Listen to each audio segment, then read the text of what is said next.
Welcome back to another technical deep dive here in the debug zone.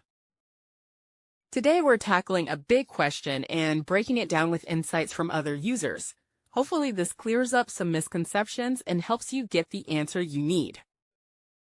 So buckle up, stay a little curious, and let's jump right in.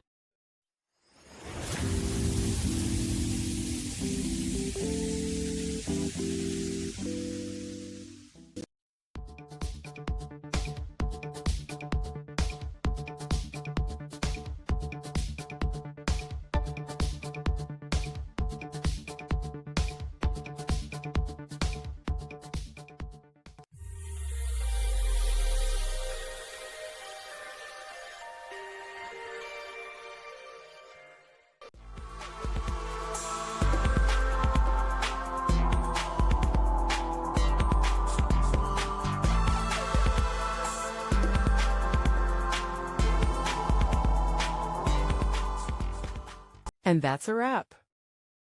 I hope you found the answer you were looking for. If you did, take a second to hit that subscribe button. It really helps out.